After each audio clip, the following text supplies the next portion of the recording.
Hello साथियों, कैसे हैं आप।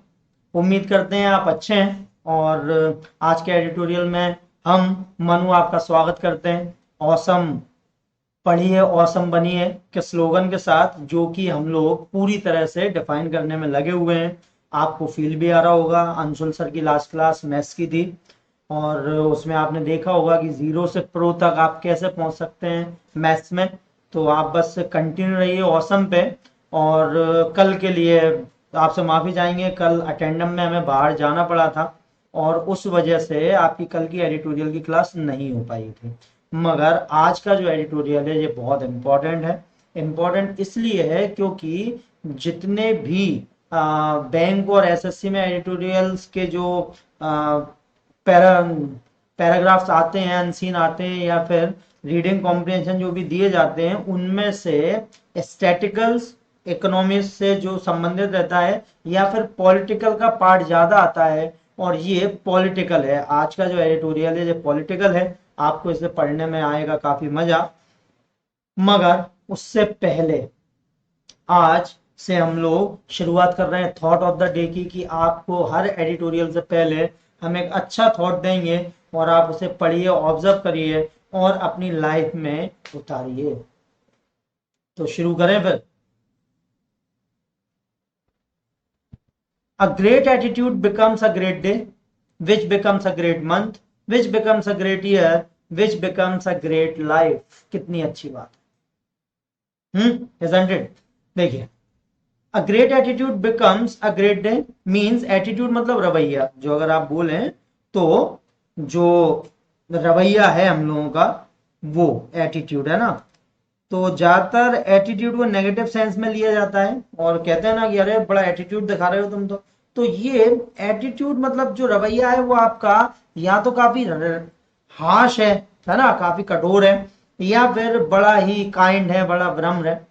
मगर great attitude becomes a great day, मगर जो आपके साथ घट रहा है उन सभी को किस तरीके से आप अपनी लाइफ के सामंजस्य में बिठाएंगे, उन्हें किस तरीके से आप अपनी लाइफ में आगे लेके चलेंगे, यही आपका एटीट्यूड होता है। उसे ही हम बोलते हैं रवैया, कि कैसा रवैया है तुम्हारा। जब भी कोई परेशानी आ जाए तो तुम कैसे हो जाते हो, तुम तो डरने लगते हो, भाग खड़े होते हो। और कई कहते हैं अरे यार परेशानी में वो कभी नहीं हारता और हमेशा आगे बढ़ता है। तो ये दोनों एटीट्यूड में फर्क है और यही हम बता रहे हैं, a great attitude becomes a great day. अगर आप अपना रवैया अच्छा रखते हैं, ऑब्जर्व करते हैं, जो भी परेशानी आ रही है उसे भी स्वीकार करते हैं, जो खुशियां मिल रही हैं उसे भी इंजॉय करते हैं, तो which becomes a great month, तो एक महीना बनेगा। Which becomes a great year, जो एक साल बनेगा। और उसके बाद पूरी लाइफ ही ग्रेट हो जाएगी। तो कुल मिला के शुरुआत होती है दिन से, कि अगर दिन भर आपने अच्छा काटा तो फिर आपका मंथ अच्छा है, फिर आपका ईयर अच्छा है, फिर आपकी लाइफ अच्छी है ना।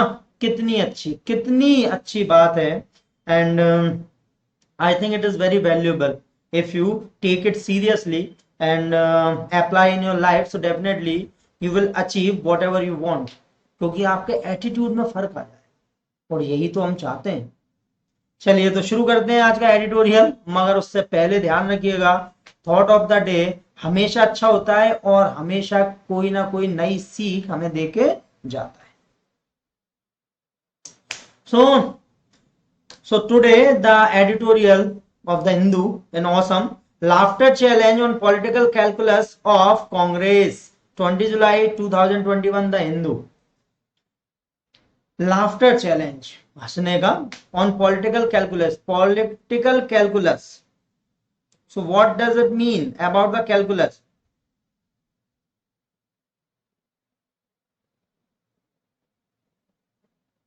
So political calculus means the mathematics, जैसे हम बोलते हैं ना गुणा भाग लाइफ का, मतलब राजनीतिक गणित। तो जो राजनीतिक गणित है कांग्रेस का, जो कि कई सालों से फेल है, हम सब जानते हैं। और अब उसने एक हंसाने वाली बात कही है, और क्या कही है चलिए हम देखते हैं। तो let's see, the Congress seems intent on undermining a strong regional leader as seen in Punjab। तो कांग्रेस ये दिखा रही है या इरादा कर रही है कि वो अंडरमाइन, अंडरमाइन मतलब किसी को नीचे गिरा देना, उसे नीचे झुका देना, कम मतलब स्ट्रॉन्ग को कमजोर कर देना। Undermining strong regional leader as seen in Punjab, जैसा कि पंजाब में देखा तो कांग्रेस ये इरादा कर चुकी है, ये बता रही है, वो उससे ऐसा प्रतीत हो रहा है कि वो इरादा कर चुकी है कि अब वो जो स्ट्रॉन्ग लीडर्स है उन्हें कमजोर करे। अब ये कैसे हो रहा है? So let's see. So what happened that in Indian politics. So I think one dialogue is very correct about it, that there is nothing in permanent in politics. Politics में कुछ भी परमानेंट नहीं है, जैसा हम जानते हैं। कब कौन किस जगह चला जाएगा, अपना रोल क्या कर देगा, ये सब केवल लीडर्स को ही पता होता है। कुछ बड़े लीडर्स का नाम अगर छोड़ दिया जाए तो आप किसी भी लीडर्स पे ये नहीं कर सकते कि ये अपनी पार्टी नहीं बदलेंगे या अपने स्वार्थ के लिए, अपने एम्बिशन के लिए आगे किसी और पार्टी का दामन नहीं थामे। So Congress teams intend on undermining strong regional leaders as seen in Punjab, deciphering the political calculus of the Congress can be tough task. ठीक है, so the first meaning is deciphering. What is the mean of deciphering? Deciphering means convert code language into ordinary language. तो यहाँ पे जो डेसिफरिंग मतलब जो छुपी हुई कोड लैंग्वेज रहती है उसे अपनी सादा भाषा में बनाना, मतलब डिकोड करना। ठीक है, तो the political calculus of the Congress can be a tough task. तो इसे समझना, जो राजनीतिक गणित है कांग्रेस का, उसे समझना बड़ा ही टफ है। The latest example is the appointment of Navjot Sidhu as the president of Punjab Pradesh Congress committee. Very important पहला क्वेश्चन बन गया, who has been nominated as the new Punjab Congress president. तो यहाँ पे नवजोत सिंह सिद्धू जो हैं वो आ गए। सिद्धू जी को तो हम सब जानते ही हैं, है ना। इनके कहने पे कई बार हम लोगों ने ताली ठोकी है, क्योंकि ये बोलते रहते हैं ठोको थाली। तो यहाँ पे अब जो ताली है ठोकने वाली वो थोड़ी सी बदल गई है। The latest example of the appointment of Navjot Sidhu as the president of the Punjab Pradesh Congress committee. तो पंजाब प्रदेश कांग्रेस कमेटी का इन्हें अध्यक्ष बनाया गया है after mounting a relentless public attack against CM Amarinder Singh and publicly praising other parties. और वो कब? जब माउंटिंग मतलब बढ़ाना, इंक्रीज करना, जब उनने अपने लगातार कठोर अटैक जो थे पब्लिक में बोल बोल के वो सीएम अमरिंदर सिंह और अदर पार्टीज की बड़ाई करके कर रहे थे वो, तब उन्हें ये क्या दी गई है, ये कुर्सी दी गई है, उन्हें ये पद दिया गया है। तो आप सोच रहे हैं, after mounting a relentless public attack against CM Amarinder Singh and publicly praising other parties, तो जो उन्हें उस समय कुर्सी दी गई है, अध्यक्ष उन्हें बनाया गया है, जब जब वो अपनी पार्टी के सीएम की पब्लिक में उन्हें डिफेम करते हैं और दूसरी पार्टियों की तारीफ करते हैं। तब आप सोच सकते हैं अध्यक्ष क्या कर रहा है इस समय। He spend 13 years in the BJP. उन्होंने 13 साल क्या किया, कहां पे गुजारे? बीजेपी। ये नेक्स्ट क्वेश्चन बनेगा आपका इसका, ओके। और उससे पहले ये बना सकता है कि जो भी he spent 13 years in the BJP, 5 in the Congress, while flirting with the idea of joining the AAP in between। और 5 साल उन्हें कांग्रेस में शामिल हुए हो गए, और उसके बीच वो फ्लर्ट करते रहे, मतलब बातें करते रहे कि मैं आप में जाऊंगा। आपके नेताओं से वो मिल रहे थे, आम आदमी पार्टी से। He joined the Congress ahead of the 2017 assembly election. उन्होंने 2017 के असेंबली इलेक्शन के पहले जो है वो उन्होंने ज्वाइन कर ली थी Congress. Which a party born mostly on account of mister Singh skill. तो यहाँ पे मिस्टर सिंह है कैप्टन अमरिंदर सिंह, जो पंजाब के सीएम है इस समय। Mister Sidhu got a cabinet but fail out with the CM soon enough. और जीती किसके द्वारा थे, पूरी मेहनत किसकी थी? कैप्टन अमरिंदर सिंह, इसलिए उन्हें सीएम बनाया गया। मगर सिद्धू जी जो है, क्योंकि वो तुरंत ही आए थे, तब भी उन्हें कैबिनेट मंत्री बना दिया गया। क्या बना दिया गया? कैबिनेट मंत्री उन्हें बना दिया गया। Soon enough mister Singh oppose mister Sidhu's visit to Pakistan. तो यहां पे मिस्टर सिंह जो हैं उनने अपोज किया था मिस्टर सिद्धू की जो पाकिस्तान विजिट थी, ये वहां जाके मिलिट्री जो ऑनर हैं, सॉरी मिलिट्री के जो वहां के ऑफिशियल्स हैं उनसे गले मिले थे, इमरान खान के कहने पे गए थे, और जो इनका तरीका था वहां जाके पाकिस्तान की बड़ाई करना, वो सबको इंडिया में बड़ा बुरा लगा था। और इसमें जो मिस्टर सिंह है उनने भी अपोज किया था उन्हें कि किसी भी भारतीय नेता को ऐसा नहीं करना चाहिए, क्योंकि यहाँ से आतंकवादी हमले हो रहे हैं, यहाँ पे हमारे जवानों को रेगुलर मारा जा रहा है, वहां पे आप जाके वहां की मिलिट्री के लोगों से आप गले मिलते हो, वहां के नेता से आप मिलते हो, और उसके बाद आप वहां की तारीफ करते हो। तो mister Singh oppose mister Sidhu visit to Pakistan and ticket for his wife in the 2019 Lok Sabha election. और फिर 2019 का जो लोकसभा इलेक्शन हुआ उसमें इन्होंने अपनी पत्नी के लिए टिकट भी मांगा, जबकि ये तुरंत शामिल हुए थे और इन्हें ऑलरेडी कैबिनेट मंत्री बनाया गया था, मगर फिर भी इनने लोकसभा में अपनी पत्नी के लिए टिकट मांगा। The Congress won 8 of the 13 Lok Sabha seats from Punjab. Punjab constitute 15% of the Congress total Lok Sabha strength of 52। तो यहाँ पे जो 13 लोकसभा सीट है, ये क्वेश्चन बन जाएगा कि पंजाब में कितनी सीटें जीती हैं, कितनी टोटल हैं। 13 Lok Sabha seats from Punjab, Punjab constitute 15% of the Congress total Lok Sabha strength of 52। तो जो 52 टोटल पूरे भारत में जो कांग्रेस का विक्ट्री रही है वो केवल 52 सीट्स थी, और 52 में जो 8 है वो कहां की है, वो पंजाब की है, मतलब 15%। Mr. Sidhu had little support among MP, MLA और party worker until the Gandhi, Sonia Gandhi, Sonia, Rahul and Priyanka. तो यहाँ पे मिस्टर सिद्धू का बहुत कम समर्थन था किसी में भी, ना तो उन्हें एमपी पसंद कर रहे थे ना एमएलए, मगर जब गांधी जाए मतलब सोनिया जी, राहुल जी और प्रियंका जी जब आ गए, title tilted the scales in his favour, और फिर वो उनके फेवर में उनने बहुत ज्यादा जो एक तरह से फेवर था वो शो किया।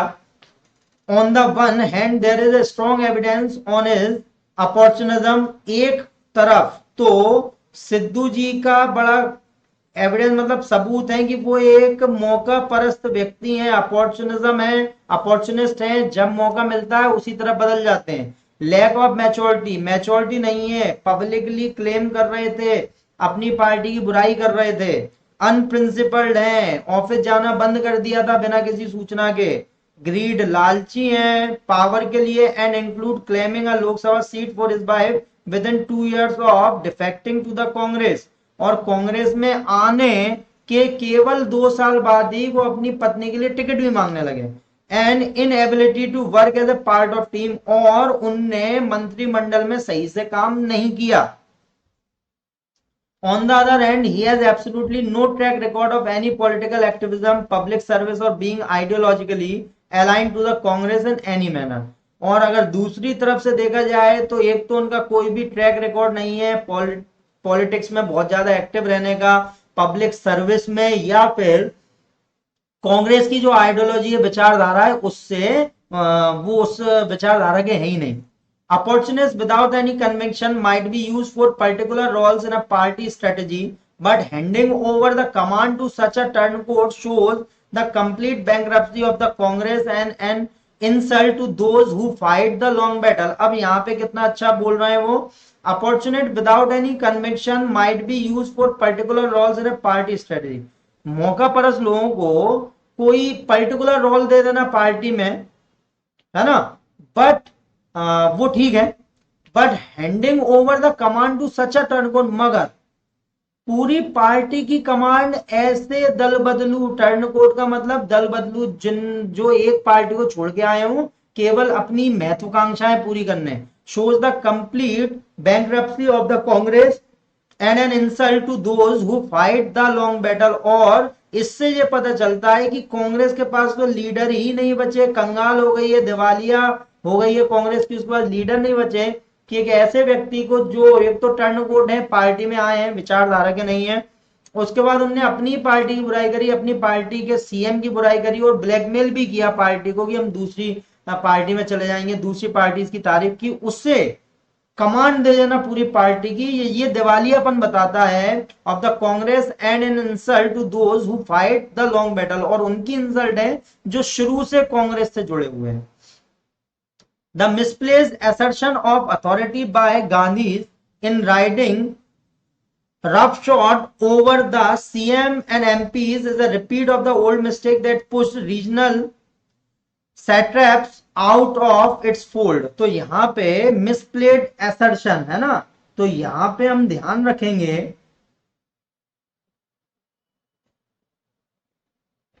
जस्ट अ सेकेंड,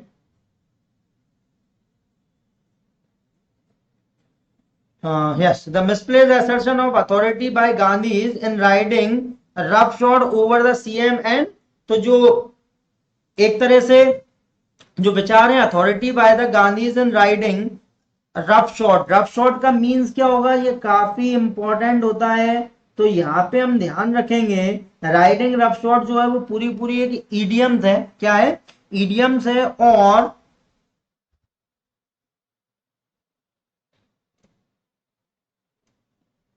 ये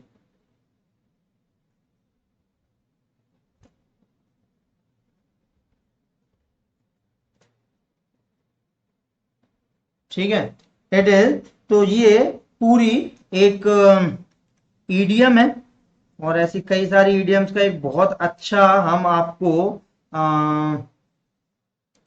वीडियो बनाने वाले हैं जिसमें आपको बहुत सारी ईडियम्स के बारे में जानकारी मिलेगी और अच्छी रिपीटेड, जैसे अभी हमारा जो एक सीरीज चल रही है most 100 repetitive words in bank and SSC, तो वो आप बिल्कुल पढ़िए, उसमें आपको बहुत सारी वोकैब मिलेगी। हमने आपको बताया था why vocab is very very important, just because it is a treasure, it is just money, it is a treasure if you want to make a building, है ना, make a building over English, so definitely you have to need treasure, आपको खजाने की जरूरत पड़ेगी, and vocabs are the treasures, जो vocabs हैं वो ही खजाना है, इसलिए उन्हें अच्छे से पढ़िए, इसलिए हम आपको ये सारी चीजें बताते हैं, ठीक है। अब इस बात का हमें ध्यान रखना है कि हमें वोकैब याद होनी चाहिए बहुत अच्छे से। सो नाउ राइडिंग रफशॉर्ड मींस ऐसे जो दूसरों की भावना की कदर ना करे, ठीक है। तो गांधी जो हैं तो मिसप्लेस असर्शन किया उन्होंने अथॉरिटी का, अपने अधिकारों का, और उन्होंने सिद्धू जी को बना दिया है प्रदेश कांग्रेस का अध्यक्ष, पंजाब प्रदेश कांग्रेस का अध्यक्ष। ये राइडिंग रफशॉर्ड है क्योंकि ना तो सीएम ऐसा चाह रहे थे और ना एमपी ऐसा चाह रहे थे, तो उनने अपनी अथॉरिटी बताई कि कांग्रेस में सबसे ऊपर हम हैं और हमसे ज्यादा कोई नहीं है और हम किसी की भावनाओं की कद्र नहीं करेंगे। और शायद यही वजह है कि पिछले 10 साल से कांग्रेस अपने एग्जिस्टेंस के लिए ही फाइट कर रही है, ठीक है। So is a repeat of the old mistake that push regional satraps, तो ये वही है कि ये अपनी पुरानी गलतियों को फिर से दोहरा रही है। सैट्रैप्स मींस क्या होता है, जो रीजनल लीडर होते हैं पावरफुल, उन्हें बोला जाता है satraps. Out of its fold Mamata Banerjee, Himanta Biswa Sarma and Y Jagan Mohan Reddy are outstanding political minds who command power in their respective state at CM of West Bengal, Assam and Andhra Pradesh. तो यहाँ पे उन्होंने दिया है ममता बनर्जी जी पहले कांग्रेस में थी, मगर कांग्रेस ने उनकी कद्र नहीं करी, उन पे रूल करना चाहा। हेमंत बिस्वा शर्मा जो अभी असम के मुख्यमंत्री बने, पहले कांग्रेस में थे अब बीजेपी में है, क्योंकि कांग्रेस उनकी विचारधारा को ही नहीं समझ रही थी, कांग्रेस अपना अपना चला रही थी। और वाई जगन मोहन रेड्डी इनके पिता तो कांग्रेस के बहुत बड़े लीडर थे, मगर उनने पिता की जो लेगेसी थी वो भी पुत्र को नहीं दी और अपना अपना चलाया, इसलिए वाई जगन मोहन रेड्डी ने अपनी एक अलग पार्टी बनाई और वो भारी बहुमत से जीते। तो ये तीनों जो एग्जाम्पल हैं ये सिर्फ कांग्रेस की राइडिंग रफ शॉट की नीति की वजह से, क्योंकि ये दूसरों की भावना की कद्र नहीं की इनने। So Reddy are outstanding political minds who command power in their respective state as CM of West Bengal, Assam and Andhra Pradesh. They felt suffocated in the दरबार पॉलिटिक्स ऑफ द कांग्रेस, उनका दम घुटने लगा था। सफोकेटेड मतलब दम घुटना, अपने आप को कैद समझना। तो वो सारे के सारे दरबार पॉलिटिक्स मतलब यहाँ पे सिर्फ एक की चलती है, राजा की। वैसे क्या होता है, पार्टी जब लोकतांत्रिक देश चला रहे हो तो लोकतांत्रिक पार्टी भी होनी चाहिए, उसका अध्यक्ष भी लोकतंत्र से ही चुना जाना चाहिए, मगर यहाँ पे ऐसा नहीं है कांग्रेस में। इन which mister Sidhu has flourish, और उसी में सिद्धू फले फूले हैं। Strong regional leaders deliver result but also behave in an assertive and even authoritative manner as it appears to be case with Mr. Singh, but then humiliating them is no way to rein them in। अब strong जो regional leader है मतलब सैट्रैप्स हैं, ये deliver result तो निकाल के देते हैं। अब मतलब 13 में से 8 सीट निकालना जब मोदी लहर चल रही थी उस समय, तो ये एक बड़ी बात थी ना। But also behave in an assertive and even authoritarian manner, वो एक तरह से एक कमांड वाला बिहेव शो करते हैं, क्योंकि उनने वहां पे अपनी एक आइडेंटिटी बनाई होती है, तो वो चाहते हैं कि उनके अकॉर्डिंग चीजें हों। इसलिए प्रदेश और केंद्र दोनों की राजनीति के लिए अलग अलग रखा जाता है। बट देन ह्यूमिलेटिंग देम, मगर उनका ऐसे अपमान करना ये तो बड़ा गलत है। Them is no way to rein them in, और रेन मतलब शासन करना, तो उन्हें ह्यूमिलिएट करके उन पर शासन करना ये सही नहीं है, कोई तरीका नहीं है।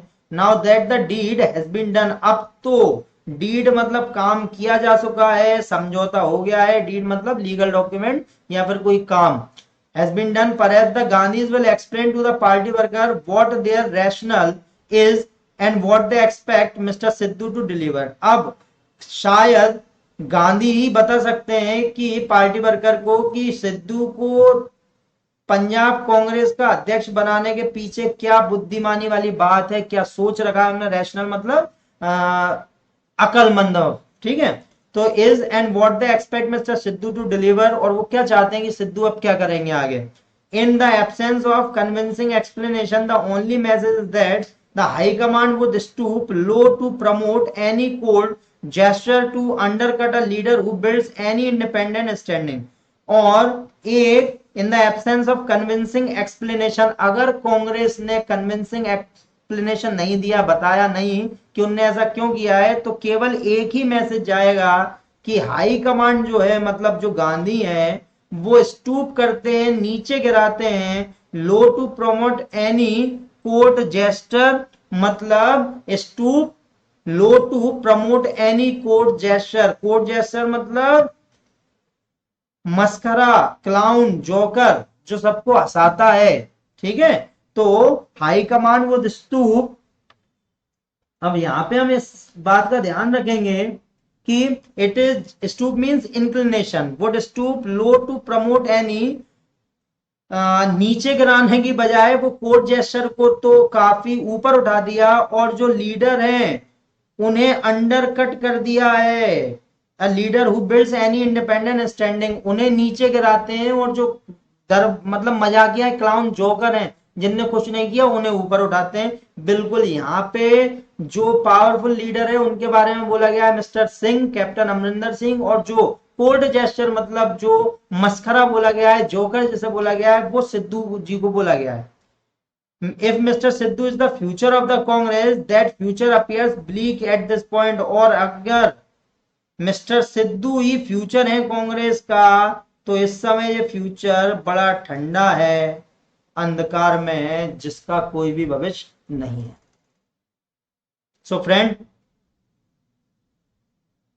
देखा आपने कितना कुछ मिला हमें इससे, और एक पॉलिटिकल कंडीशन हमारे सामने क्लियर हुई। अब यहीं से क्वेश्चन भी बनते हैं, करंट के भी बहुत सारे, और उसके साथ साथ आपके इंटरव्यू के भी काफी ज्यादा क्वेश्चन बनते हैं जब आपसे पूछा जाता है what do you think about Punjab political conditions. So what will you do?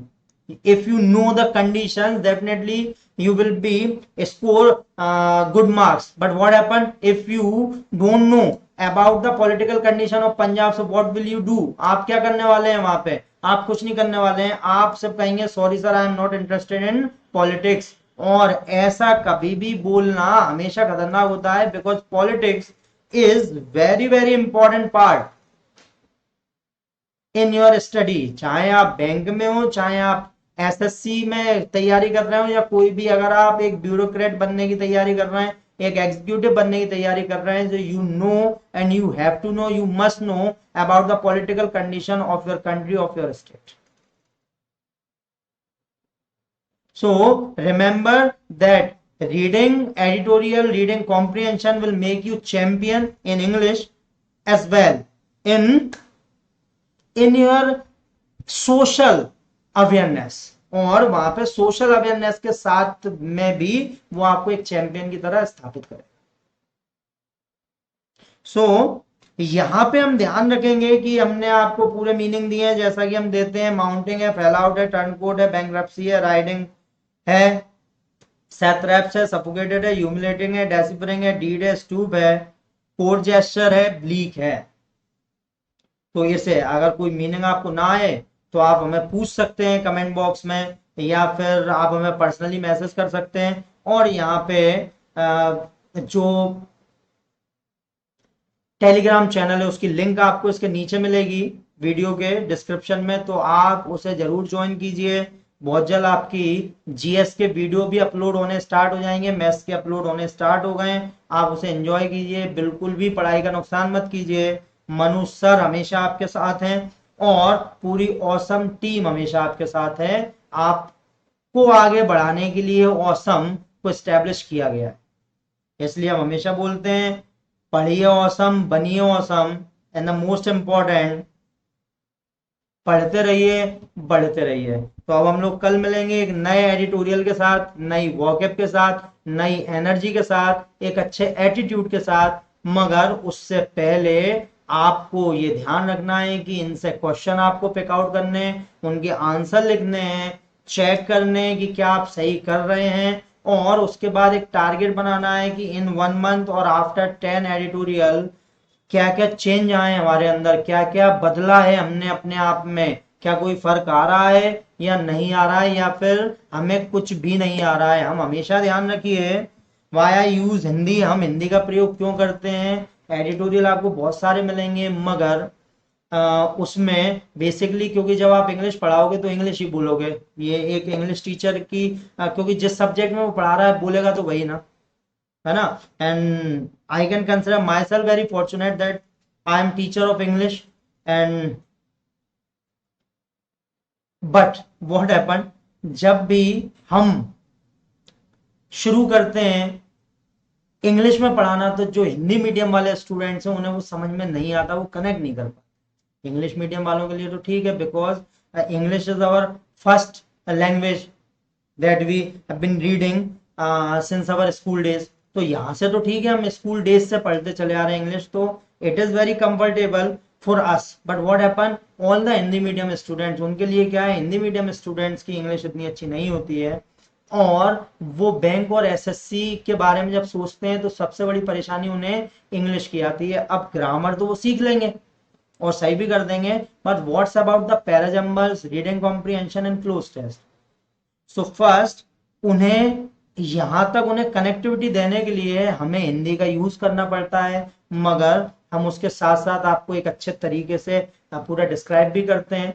तो आप बिल्कुल हिंदी से या इंग्लिश से आपको समझ में तो आएगा, मगर आप कनेक्ट भी कर जाएंगे, बिकॉज हम उसे एक स्टोरी की तरह आपको बताते हैं. हम आपको बोरिंग तरीके से नहीं पढ़ाते हैं, हम अपनी तरफ से कोशिश करते हैं कि आपको पूरी तरह से आप कनेक्ट हो एडिटोरियल से, आपको समझ में आए. that's why I use English little bit, but Hindi is in large scale. This is the only reason. मगर उसका ये मतलब नहीं है कि आपको ये बुरा लगे कि सर इंग्लिश नहीं बोल रहे हैं. नहीं, इंग्लिश सर बोल रहे हैं, मगर टारगेट जो है हमारा वो हिंदी मीडियम स्टूडेंट्स हैं, जो पूरे देश में जिस जगह भी हैं वहां पे उन्हें सबसे ज्यादा दिक्कत होती है कि उन्हें एडिटोरियल समझ में नहीं आता, उन्हें वॉकअप नहीं आती, और इसलिए उन्हें उनके लिए ही टारगेट हमने ये किया था. मगर आप हिंदी मीडियम है तो, अगर आप इंग्लिश मीडियम है तो आपको कोई प्रॉब्लम नहीं है उसमें. So remember why I use Hindi instead of English, because we target Hindi medium student. हम हिंदी मीडियम स्टूडेंट को टारगेट करते हैं, but this is not a case that I do not like English medium student, I am also English medium student and हमें पता है कि क्या क्या दिक्कतें होती हैं, मगर I always speak in bilingual, हम हमेशा दो भाषाओं में बोलने की कोशिश करते हैं। अभी हम आपको जब जीएस पढ़ाएंगे तो भी आपको हिंदी और इंग्लिश दोनों में साथ में पढ़ाएंगे। अभी तक आपने ऐसी जीएस नहीं पढ़ी होगी, ठीक है, तो आप उसकी टेंशन मत लीजिए। मगर एडिटोरियल अगर आपको समझ में आ रहा है तो आप उसे लाइक कीजिए, शेयर कीजिए और बूस्टअप कीजिए हम लोगों के लिए। और ध्यान रखिएगा जब आपका सिलेक्शन होगा, जब आप अच्छा रीडिंग कॉम्पिटिशन करके आएंगे तो आपको मनु सर की याद आएगी। ओके, तो चलिए फिर मुलाकात करते हैं। पढ़ते रहिए, बढ़ते रहिए स्लोगन के साथ, हंसिए हंसाइए, अपने परिवार का ध्यान रखिए और कल फिर लौट के आइए। मगर उससे पहले लाइक और शेयर जरूर कर दीजिए।